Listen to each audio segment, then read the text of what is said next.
Welcome. I'm Richard Ruelas, reporter with the Arizona Republic and AZ Central, and welcome to this show as we're presenting the results of the winners of the 2020 AZ Central Arizona Wine Competition. Now, normally we would be doing this in a ballroom filled with winemakers and wine fans, but as with a lot else in 2020, we are doing it virtually. And the plus side is that everyone who wants to can now tune in and find out live who won. I'd like to start things off by introducing my boss, who allows me to carve out the time to organize this competition and keep a focus on the state's wine industry. It helps that he's a fan of Arizona wine himself, the executive editor of the Arizona Republic, Greg Burton. Thanks, Richard. It's great to see everyone virtually and to celebrate something truly unique. At its core, this contest is about the people and places that make Arizona special. And that's why the Arizona Republic is proud to play the role that we play. You are mavericks in a state that values independence.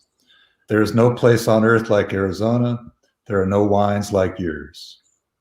A toast at sunset in the open air at Rune Wines, which I've had, is breathtaking and altogether different than a toast at sunset at Javelina Leap or Bodega Pierce or Caduceus. There is history in a glass of Dos Cabezas.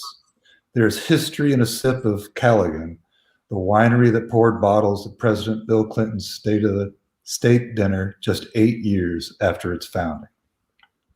All of you are partners in the resurgence in Jerome and Wilcox, places where Arizona's past and future meet. We are nothing like Napa Valley or Willamette Valley, where miles of grape rows blend together. Arizona wine districts are rugged in places and serene in others. We're not some desert wasteland. Your wineries and tasting rooms have red rocks, heat, and sunlight. They have oak trees and cold creeks. Perhaps the best thing about Arizona's wine industry is its alliance with Yavapai College, its belief in viticulture, its investment in our students, its dedication to give back to Arizona's children. You have the courage to succeed by earning it with your heads and your hands. My introduction to Arizona wine began with Richard. I asked him to reinvestigate the murder of Don Bowles, and he rewarded me with a map to Sonoita, Elgin, Wilcox, Cottonwood, and Cornville. I have been returning to your vineyards, tasting rooms, and bottles ever since. This is a special night thanks to all of you, and thanks to Richard. Take it away. Thank you, boss.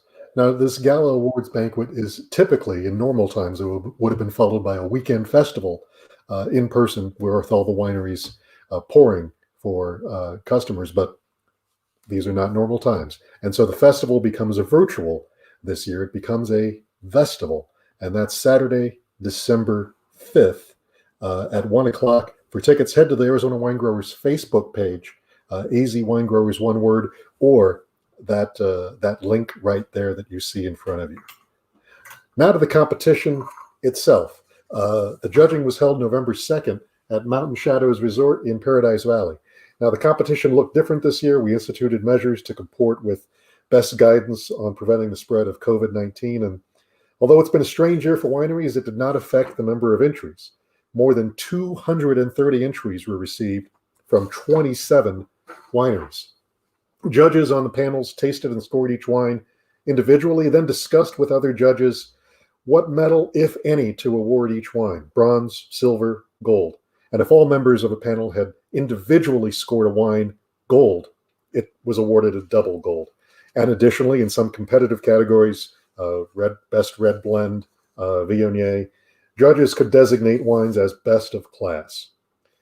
Each panel then chose two of their wines to be considered for the best in the state and go to a finals round. All of the judges tasted those wines, and it is from there that we get our top awards.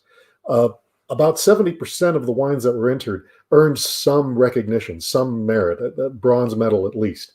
So that meant that the judges decided most of the entries they tried were good. So that says something good about the quality of the state's wines overall. And now the top awards, we intentionally distill down to try to get to the best of the best, helping you see what truly was judged, the best wines in the state. And of course, all judging is subjective. Had these wines been tasted on a different day by different judges, the results would have been different. Awards are fun, but use this as a rough guide. You, of course, are the ultimate judge. One last note, the tasting was conducted blindly. The judges knew what type of wine they were tasting, but had no idea who made it. The judges are going to find out who won at the same time the winemakers do, and at the same time you do, which is now. Let's start with the Grower's Cup for Best Dessert. And that goes to, as I grab the bottle here, Heartwood Cellars for Romance. Valerie and Daniel Wood are the winemakers, and they're joining us from their home up north. Valerie and Daniel, you guys studied how to make port. Tell us about this wine. Thank you. This is so awesome. This is wonderful. We love drinking port, and we spent some time in Portugal to learn how to make it the Portuguese method. And we made a white port, and we made a red port. And then this is our version of a rosé port, or pink, and it's 90% Viognier, 5% Petite Sirah, and 5% Tannat. So again, you guys have started making different types of ports, which is something relatively new in the state, right? Yes, it is. And I think How many it dessert wines do might you take put out? some folks time to develop a palate for it, but we love it. Excellent, excellent. Look forward to trying this and your other dessert wines. Congratulations on the Grower's Cup for Best Desserts. Thank you. We move to the rosés and the Grower's Cup for Best Rosé from Merkin Vineyards, the Chupacabra Rosa 2019. The winemaker is Maynard James Keenan, who joins us. It says Caduceus, but this is Merkin. You have two labels. Tell us about this rosé, and actually the judges loved the Jane Pink as well. We'll get to that as well, but tell us about this Chupacabra. Generally speaking, the Chuparosa is a GSM blend, so there's going to be a little Syrah, a little Mourvedre, a little bit of Grenache in there. From the Wilcox site, Albiol Memorial, used to be the Dos Cabezas Vineyard. We named it after Albiol after he passed away. No skin contact on that, just all pressed and fermented. Yeah, then like I said, the judges also raved about the Jane Pink and the aromas that come off the bottles, even from opening. I mean, do you put a special effort in making rosés that go with Arizona made food, or what is it about your rosés that you think the judges might have loved? Magic. We use magic. No, we just kind of, do a lot of due diligence, tasting a lot of rosés all over the world. And the Jane Pink is modeled after some Domaine Tempier from Bandol. And the Chuparosa is just shooting from the hip. Excellent. Yeah, this is not, for those who are still stuck with blushes, and these are not white Zinfandels. These are fantastic rosés that pair well on their own or with food. So congratulations for the Grower's Cup. Thank you. Best white wine goes to Bodega Pierce for the Sauvignon Blanc. Michael Pierce is the winemaker for his family's label, Bodega Pierce. And Michael, the Sauvignon Blancs in Arizona, this isn't your New Zealand sort of citrusy thing. What does a Sauvignon Blanc from Arizona taste like to you? No, not at all. Well, it's more tropical, more fruity. It's not grassy. It's consistent for us every year. That's one of the many whites that I look forward to coming off the vine. My dad's been able to figure out a balance there to get nice high acid, so it's nice and crisp and refreshing. I like making that wine. And like I said, 2019 was as consistent as any year. It was, if anything, it was nice and warm year. So we got good fruit flavors, and everything came off nice and clean, and seems like somebody liked it. Yeah, they definitely did. Uh, Now, congratulations, Michael, on the Growers Cup for Best White Wine. One of these winemakers or one of these wineries also won Best Red, and the Best Red was also the Wine of the Year. The suspense builds. This is where I would normally take a commercial break. We don't have a sponsor, right? No Omaha Steaks or anything. All right. So I can't take a break, so we'll just have to build the suspense. And if it's not you, try to look happy as we announce this. Uh, there's only so much I can do to put on hold to build the suspense. The best red wine, the Growers Cup, and the best in show from Petite, the Velvet Slippers Club, Barbera 2017, Maynard James Keenan, winemaker. Whoop, whoop. Best wine in the state the first time, Caduceus. We've only been giving out the award a few years, but this is the first time Caduceus has won Wine of the Year. Tell us about this Barbera, Maynard.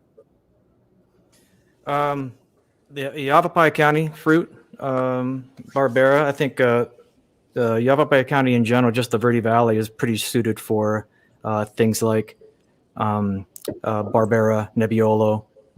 There's some strong leanings toward Tempranillo, Garnacha, possibly Graciano. But really found that the Barbera ends up being kind of a workhorse for us because it can crop a little heavy. It's got all the fun stuff that you like from what you're kind of used to for New World wines, but also a nod to the Old World style of making it. So it's got some of that rustic, extremely dry nod to Piemonte Barbera. And that Velvet Slippers Club designation means it's allotted to your wine club members first, correct? Yes, absolutely. Yeah, we do. The Oneste is also Barbera with a little bit of Merlot. So that's the designation between the two. You know, we go through the cellar as things are coming in and kind of guide it to which program it's going to be, whether it's going to be the Velvet Slippers Club or the Oneste program. And that one ended up being kind of unique in its own way and kind of shines. Little northern star there.